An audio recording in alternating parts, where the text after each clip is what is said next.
খড়গপুর সদর কেন্দ্রের বিজেপি প্রার্থী দিলীপ ঘোষ আগামী 23 এপ্রিল ভোট রয়েছে এই কেন্দ্রে, আর তার জন্য আজ মনোনয়ন জমা দেবেন বিজেপি প্রার্থী দিলীপ ঘোষ। বিশাল শোভাযাত্রা করে মনোনয়ন জমা দিতে যাচ্ছেন তিনি। শোভাযাত্রায় দিলীপ ঘোষের সঙ্গে রয়েছেন শুভেন্দু অধিকারী, দিল্লির মুখ্যমন্ত্রী। নমিনেশন में ही दिख रहा है, क्या कहेंगे?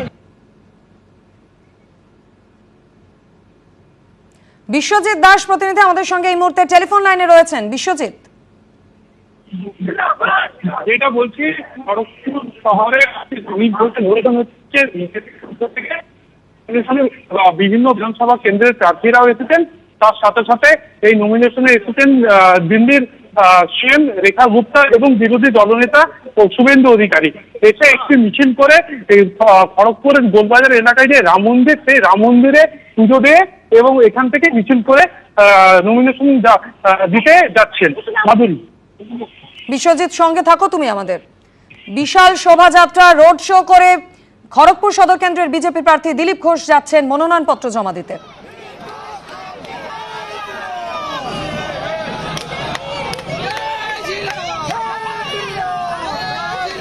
দিলীপ ঘোষের শোভাযাত্রায় রয়েছেন বিরোধী দলনেতা শুভেন্দু অধিকারী, দিল্লির মুখ্যমন্ত্রী রেখা গুপ্তা।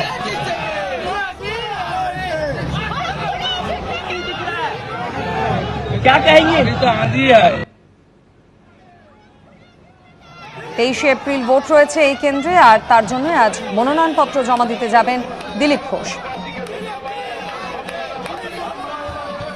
ইতিমধ্যেই রোড শো শুরু হয়ে গিয়েছে, আর কিছুক্ষণের মধ্যেই মনোনয়নপত্র জমা দেবেন খড়গপুর সদর কেন্দ্রের বিজেপি প্রার্থী দিলীপ ঘোষ।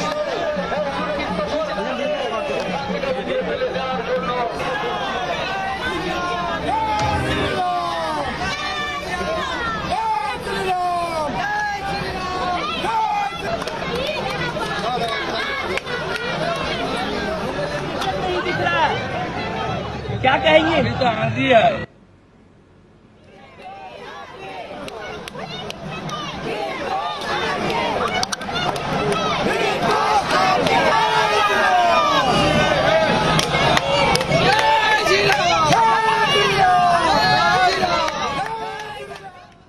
আর এবার আপনাদের দেখাবো সাংবাদিক বৈঠকে বিজেপি নেতা ও প্রাক্তন টেনিস খেলোয়াড় লিয়েন্ডার পেজ। তিনি বলছেন, প্রধানমন্ত্রীকে আমি কথা দিয়েছি বাংলাকে বৃদ্ধাশ্রম করব না, পশ্চিমবঙ্গের ছেলেমেয়ের ব্রেন ড্রেন হতে দেব না, ক্রীড়া শিক্ষা নিয়ে পরিকল্পনা আছে। অসম থেকে দিল্লি ফিরে প্রধানমন্ত্রী আমার সমস্ত কথা শুনেছেন এবং আমি এই কঠিন লড়াই যুবদের জন্য, ক্রীড়ার জন্য লড়তে রাজি, এমনটাই বলেছেন লিয়েন্ডার পেজ।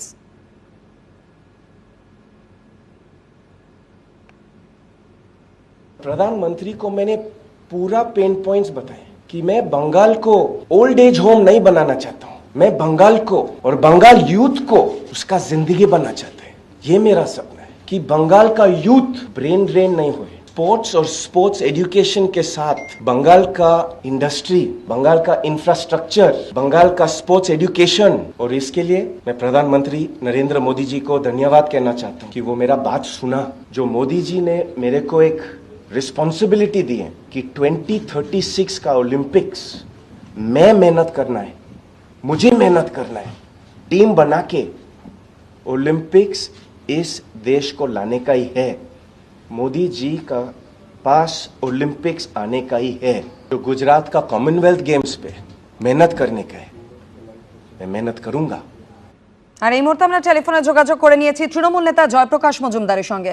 জয়প্রকাশ বাবু, আপনি শুনলেন কিছুদিন আগেই বিজেপি জয়েন করেছেন লিয়েন্ডার পেজ, এবং এখন তিনি বলছেন যে প্রধানমন্ত্রীকে তিনি কথা দিয়েছেন বাংলাকে বৃদ্ধাশ্রম করতে দেওয়া হবে না, পশ্চিমবঙ্গের ছেলে মেয়ের ব্রেন ড্রেন তিনি হতে দেবেন না, ক্রীড়া এবং ক্রীড়া শিক্ষা নিয়ে তার অনেক পরিকল্পনা রয়েছে। এইসব পরিকল্পনা গত 4-5 বছর কোথায় ছিল আমি জিজ্ঞেস করছি। উনি তো বেশি ব্যস্ত বাইরে ঘুরতে। সাংঘাতিক ভালো প্লেয়ার, আমাদের গর্ব, বাংলার গর্ব, ভারতের গর্ব, কোনো সন্দেহ নেই তাতে। কিন্তু এইসব বড় বড় কথার উত্তরে একটাই জিজ্ঞেস করতে হয়, আজ থেকে 3 সপ্তাহ আগে জানতেন